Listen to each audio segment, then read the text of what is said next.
ഇപ്പൊ ഒരുപാട് പേരായിട്ട് കൊളാബും കാര്യങ്ങളൊക്കെ ചെയ്തിട്ടുണ്ടായിരുന്നു. സോ ഇപ്പൊ ലാസ്റ്റ് നീരജ് മാധവായിട്ട് ഉണ്ടായിരുന്നു, അങ്ങനെ ഒരുപാട് പേര് വേടനായിട്ട് എല്ലാവരുമായിട്ട് ചെയ്യുന്നുണ്ട്. ഇതൊക്കെ ജനിക്കുന്ന എങ്ങനെ ശരിക്കും? നിങ്ങൾ ഇൻഡസ്ട്രിയിലുള്ള ഒരുപാട് റാപ്പേഴ്സ് എല്ലാവരും കൂടി ചേർന്ന് എന്തെങ്കിലും ഒരു യൂണിയനോ അങ്ങനെ എന്തെങ്കിലും വരുന്നതാണ് ഫ്രണ്ട്ഷിപ്പിന്റെ ബേസ്?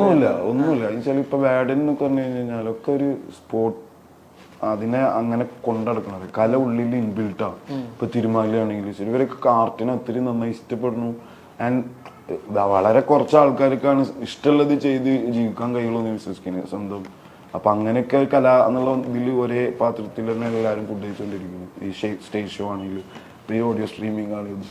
അപ്പൊ അതിൽ ഞങ്ങൾക്ക് അറിയാം വർക്ക് ചെയ്യേണ്ട സമയം ആരും ഇപ്പൊ തിരുമാലി ഓഫ് കോഴ്സ് മൂപ്പരിനെ കാട്ടി സീനിയറാണ്, കുറെ കാലമായി പണിയെടുക്കണം. അപ്പോൾ മൂപ്പര് വിളിച്ചേക്ക് ഞാൻ ഓക്കെ പറഞ്ഞു.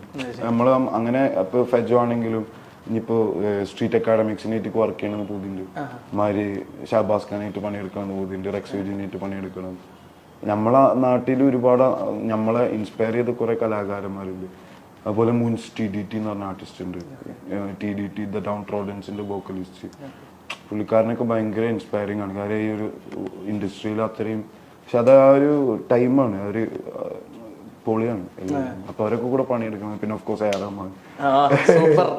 അതൊക്കെ കാണുന്നുണ്ടായിരിക്കും എല്ലാവരും. റഹ്മാനെ കണ്ടിട്ട് വിളിക്കട്ടെ ഇൻഷാ അല്ലാഹ്. തന്നെ സമയത്ത് സംഭവിക്കില്ല, എല്ലാം ഓരോന്നിനും അതിൻ്റെതായ സമയമുണ്ട്. പിന്നെ സീരിയസ്ലി എനിക്ക് തോന്നുന്നു കൊറോണയുടെ മുമ്പ് വരെ ഉണ്ടായിരുന്ന ഡെപ്സി അല്ല ഇപ്പോൾ ഉള്ള ഡെപ്സി. സോ അതിന് മുമ്പ് ഒരുപാട് സ്ട്രഗ്ലിംഗ് സംഭവങ്ങളും കാര്യങ്ങളൊക്കെ ഉണ്ടായി കാണും അല്ലേ? ഞാൻ ആലോചിക്കുന്ന ആ ഒരു സാധനം ഞാൻ എവിടെ ഹൈലൈറ്റ് ചെയ്യാറില്ല. ചില ഒരു മനുഷ്യനെ അനുഭവിച്ചാലാണ് അതിനൊരു സ്ട്രോങ് ആയിട്ട് പഠിച്ച് കഴിഞ്ഞ് പറ്റുള്ളൂ. വെച്ചാൽ നമ്മൾ ബോൾഡ് ആവുക, ഇൻഡിപെൻഡന്റ്ലി നമുക്ക് ചെയ്യാൻ കഴിയണമെങ്കിൽ നമ്മൾ ഒരു ജേണിയാണ് ഒരു മനുഷ്യർക്ക് വിശ്വസിക്കുന്നത്. Must need to be. അതാണ് മറ്റുള്ളവർ ഇൻസ്പയർ ചെയ്യുന്നത്. ആസ് എ വ്യക്തി ഞാൻ ചെയ്യുന്ന പരിപാടിയും അല്ലെങ്കിൽ ഒരു ആർട്ടും തമ്മിൽ റിലേഷൻ ഉണ്ട്. ബട്ട് ഇൻ ദി സെൻസ് റിയലും is entirely different. I strongly believe. കാരണം വെച്ചാൽ എൻ്റെ ലൈഫിൽ വളരെ കുറച്ച് സർക്കിൾ, ഇപ്പൊ ഈ പറഞ്ഞ കുറെ ആൾക്കാർ ഇതിനു മുന്നേ സെയിം സംഭവമൊക്കെ പറഞ്ഞിട്ടുണ്ട്. അങ്ങനെ ഒതുങ്ങി കൂടി ജീവിക്കാമെന്ന് തോന്നിയിട്ടുണ്ട്. At the same time work ചെയ്യണം, പബ്ലിക്കിൽ ഇറങ്ങിയിട്ട് പണിയെടുക്കണം. വരുമാനം വേണം. പക്ഷെ ഇപ്പൊ എല്ലാം കൊണ്ടും എനിക്ക് തോന്നുന്നു അല്ല ഞാൻ പറയലുണ്ടല്ലോ എനിക്ക് ഇപ്പൊ ശരി നമ്മളെ ഫാമിലി അല്ലെങ്കിൽ ആ ഒരു സംഭവമൊക്കെ നല്ല രീതിയിൽ ടേക്ക് കെയർ ചെയ്ത് കൊണ്ടുപോകാം. പിന്നെ നമ്മളോട് ഒരു ജഡ്ജ് ചെയ്യാനോ ഇതിനോ ആരുമില്ല.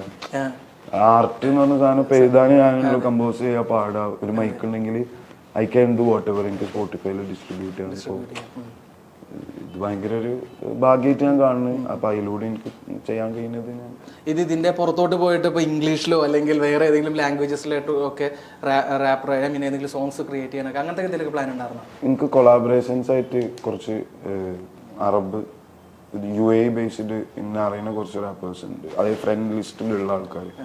അപ്പൊ അവരായിട്ട് വർക്ക് ചെയ്യണം.